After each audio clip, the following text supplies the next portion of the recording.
The Mackenzie Tour returns to London for the 2018 season finale, with a lot on the line. While the race for #1 is already a lock, the race for the Freedom 55 Financial Canadian Player of the Year is wide open. And others, well, they're making a run at the top 5 and a Web.com tour card. All that and more, next.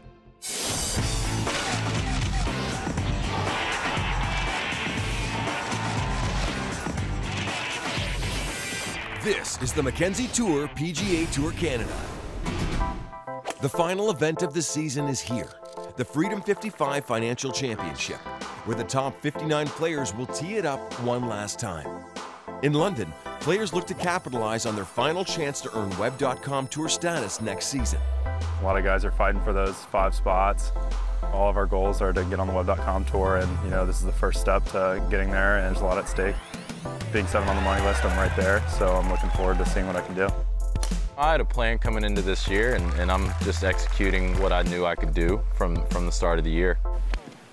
As you can kind of see by the scores this year, the talent pool has become extremely deep. It's where everybody's kind of has to funnel through in order to get to our ultimate goal. While 54 players look to play their way into the top 5, those already in position look to hold on one more week. Talent's great. Guys are good. You got to go out and make a lot of birdies. For anybody playing up here, their goal is to get to the web, and that's what mine was when I first came up here. So to get back to final stage, it's going to be nice. Just to get the top 5, to get that web card, to feel that sense of accomplishment, getting the top 5. It's the goal everybody's playing for. Well, just in a great position to finish off the year. And I got to go out and play good golf this week, so I'm focused on that. It's time to finish the job this week and cap off a great year. Just coming up here, I had lofty goals. I'm pretty happy with what I've done this year, and I'm excited to get this week going, see if we can just finish off with a strong finish. It's another year of competing and growth as a professional.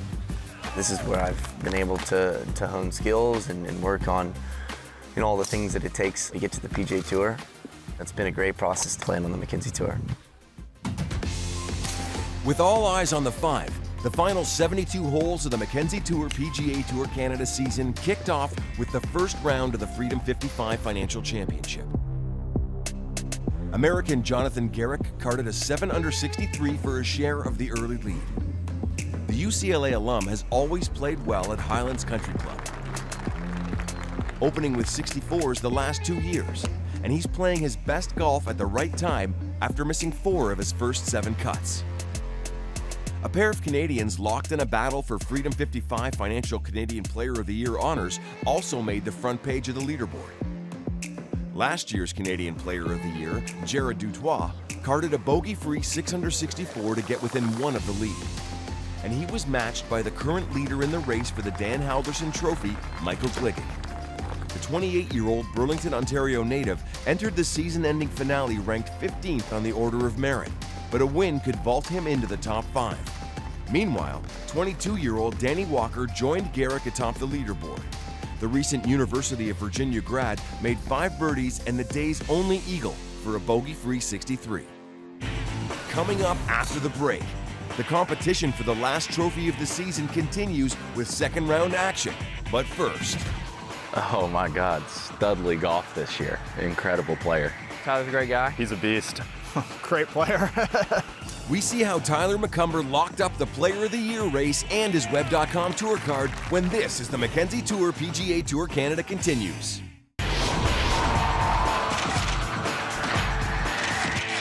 This is the Mackenzie Tour PGA Tour Canada. The race for the Player of the Year was a tale of 2 runs. The first made by Arizona native Zach Wright. The 24-year-old cruised to the top of the order of merit with 5 top 10s in his first 5 starts, including 3 T2 finishes. I've putted well all season. I've been putting well all year, so I've got confidence. I've been very pleased with what I've done this season, and I've been able to be around the lead on basically all the tournaments. That's just the definition of a really good player. He's just knocking on the door every week, and he's always a guy you got to watch out for. He is a fierce competitor. He is very consistent, and I'm very excited to play with him. He just hammers it, and he hits it dead straight and makes a lot of putts. So obviously is going to be pretty successful no matter where he is. He hits the ball really long ways. Really good driver of the ball. I mean, he's just super consistent off the tee, and I think that's given him a big advantage this year. You got something to play for out here, and I mean, it gives you everything that like you need to be able to kind of grow and figure out what you need to do for your game. So it's definitely made me a better player. But by mid-season, a new name emerged. Tyler McCumber vaulted into the lead thanks to back-to-back victories at the Osprey Valley Open and the Syncrude Oil Country Championship. A third title at the Players' Cup all but locked down Player of the Year honors and full exemption on the Web.com Tour. Studly golf this year. An incredible player. Tyler's a great guy. He's a beast. Great player. I am happy for him, and obviously a really good player.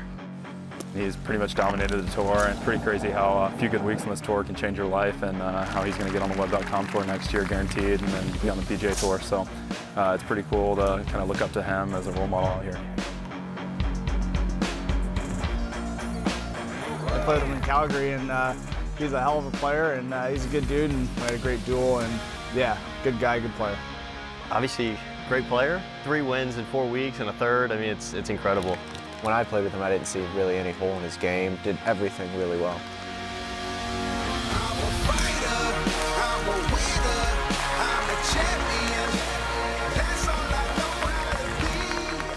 It's definitely an honor. I'm very excited to have walked that up and have the opportunity to play every event on the web next year.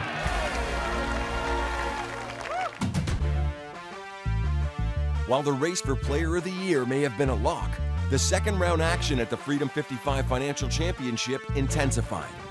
For the third time in 4 events on the Mackenzie Tour, Pereira commandeered the lead. But his second round 65 saw up and downs on the course with 7 birdies and 2 bogeys. I kind of felt like I had left a few out there, and I was making some mistakes out there, and you know, it's just kind of how golf is. Sometimes you make some mistakes, but you stay in it, and birdied the last 2, and it turned a a solid round into a really good round.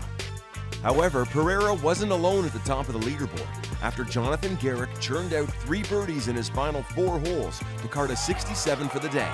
Just want to give myself a chance to win, and I've done that through 36 holes, and we've got a long way to go, and Corey's playing well, and there's a lot of guys up there that are also playing well, so still got to play and make a lot of birdies, but it's going to be fun. At 39th in the order of merit entering the Freedom 55 Financial Championship, Garrick needed to keep that momentum as his projected standings after round 2 vaulted him inside the top 10. One shot behind the leaders, Drew Weaver's 9 birdies led him to a second round 61 and marked his lowest career number in a PGA Tour sanctioned event.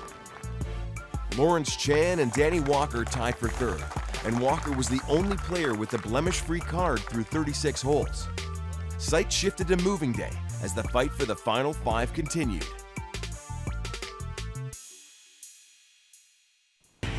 After the break, 5 Canadians battle it out for a chance to hoist the Dan Halderson Trophy and take home the title of Freedom 55 Financial Canadian Player of the Year. There's not a lot of us Canadians left. It means lots of the 5 guys that are out here. Plus, it's moving day at the Freedom 55 Financial Championship, and players look to close in on the top spots. Catch all the excitement next.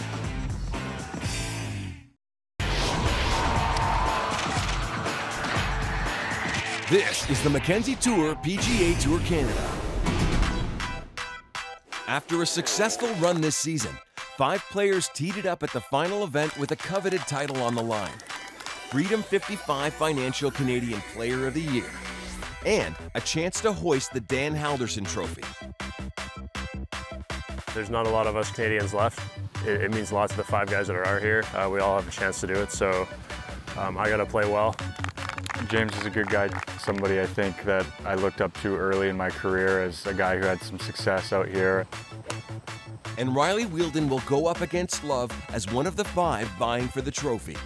It's a great perk. It's fun to play for it. The Canadian contingent is strong on all tours now, so you got to play good golf in order to be successful just against your own countrymen. Riley Wheeldon, an awesome guy, great competitor. When you talk about ball strikers, he's about as pure as they come.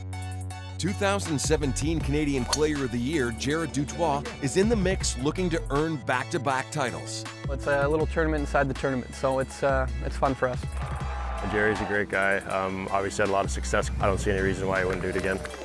We've traveled together multiple weeks, stayed together, and you know, we have fun together. He's also got a great game, and he can show that he can play with anybody. Also, a past recipient, Taylor Pendrith, is in position to make a second run at the trophy. I won it back in 2015, which was awesome. It's a good way to, you know, encourage the Canadian players to give them something extra to play for. Taylor Pendrith, awesome guy, obviously a great golfer, and it's good to see him kind of getting back in form now. But leading this group is Michael Gellerman, whose 3 top 10 finishes, including 1 runner-up, have placed him at the top of the pack. I know that award means a lot to all of us. Freedom's really generous with how much they do for the tour. I'd have a $25,000 perk for Low Canadian at the end of the year is nothing to ignore. It's a pretty serious chunk of change, and yeah, we're all pretty excited to be fighting for that. Talk about a guy who's paid his dues. You know, he's kind of fought for everything he's got, and it's really good to see him playing well. I'm sure there's just a beginning for him. He's going to be really tough to catch this year. He's had a good year, and I expect him to have another good week. And Gligic's week in London picked up in round 3 of the Freedom 55 Financial Championship.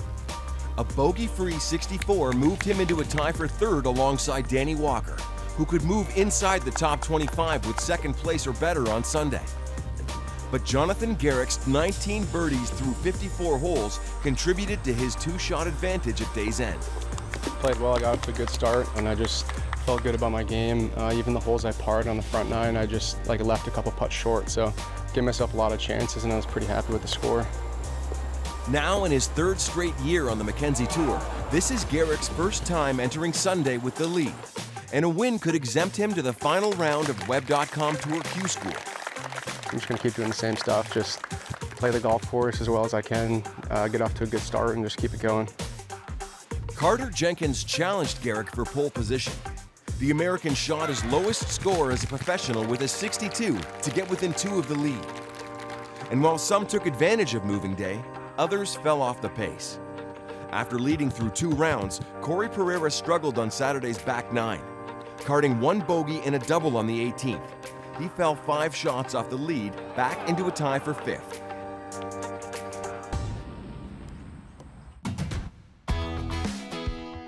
Blake Olson broke through on the Mackenzie Tour with his first career win, which vaulted him inside the top 10 in the order of merit.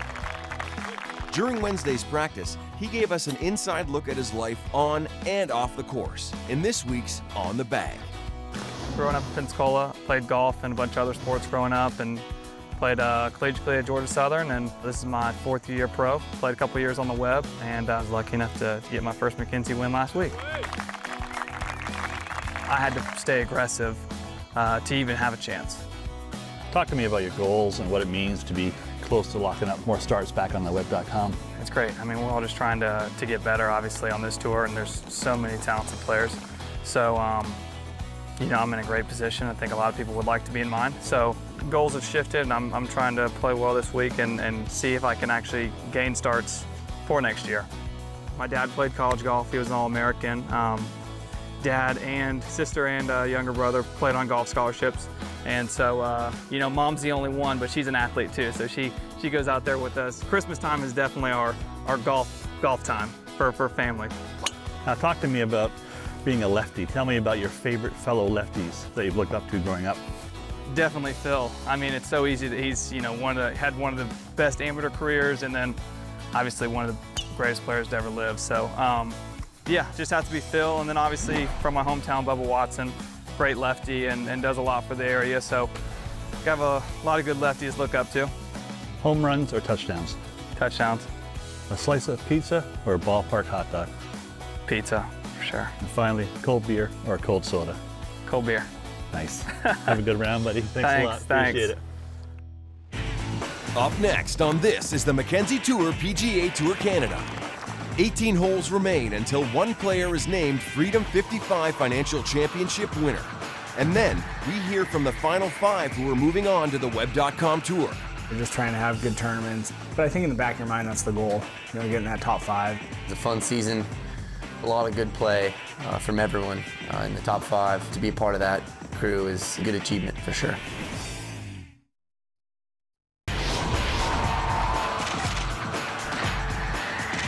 This is the Mackenzie Tour PGA Tour Canada. The final 18 holes of the Mackenzie Tour PGA Tour Canada season were a microcosm of the entire year, showcasing incredible play by future stars. Danny Walker teed it up in the final round of the Freedom 55 Financial Championship, just 4 strokes off the lead, but quickly made up ground with 5 birdies on the front side. The 22-year-old caught 54-hole leader Jonathan Garrick at the turn, who carded just 1 birdie on his outward 9. Sitting just 2 strokes back at the start of the day, Carter Jenkins also jumped in the mix.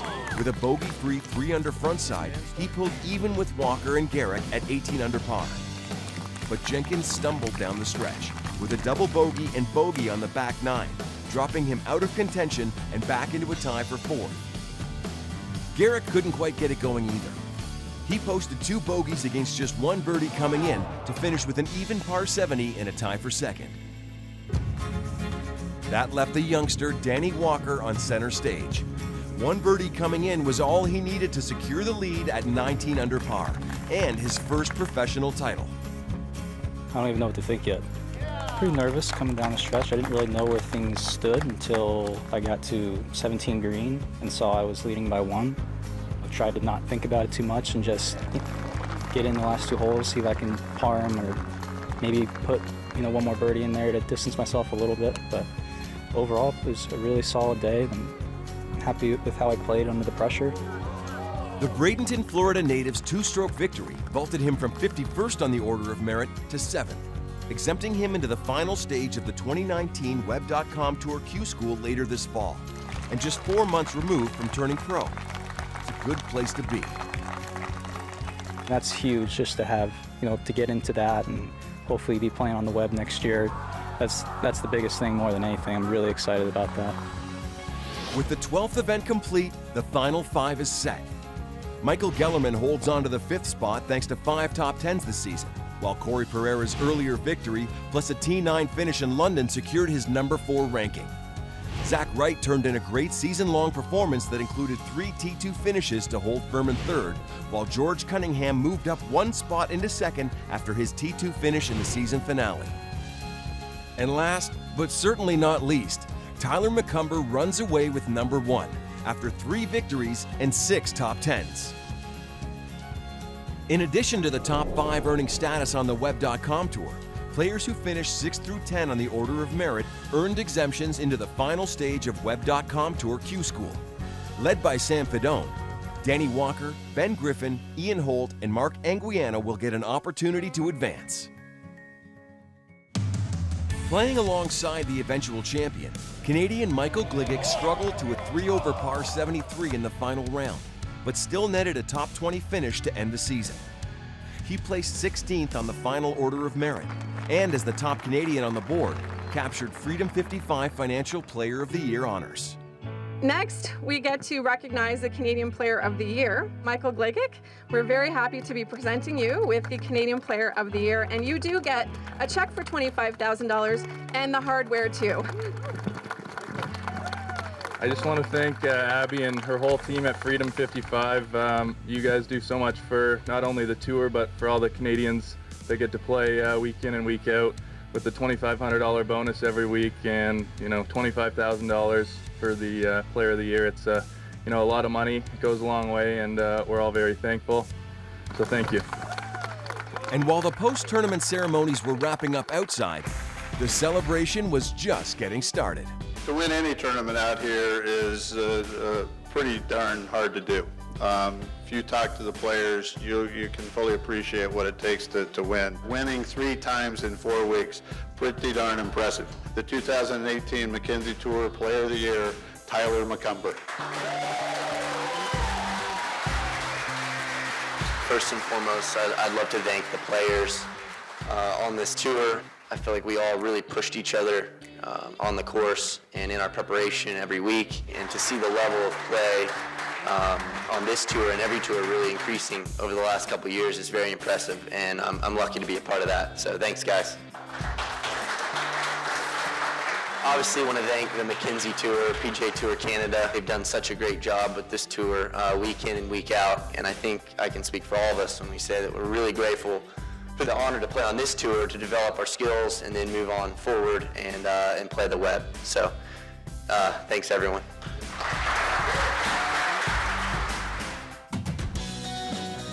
I'm honored, definitely honored. It was a fun season, a lot of good play from everyone in the top 5, and to be a part of that crew is a good achievement for sure. It's nice that a lot of the hard work paid off. It's so good, it's well run, it's so competitive that it really prepares you for the next level. It's pretty cool. You're sitting there at the beginning of the year and you're obviously, everybody wants to be a part of it. So getting it done, I mean, it's pretty cool to be a part of it, that's for sure.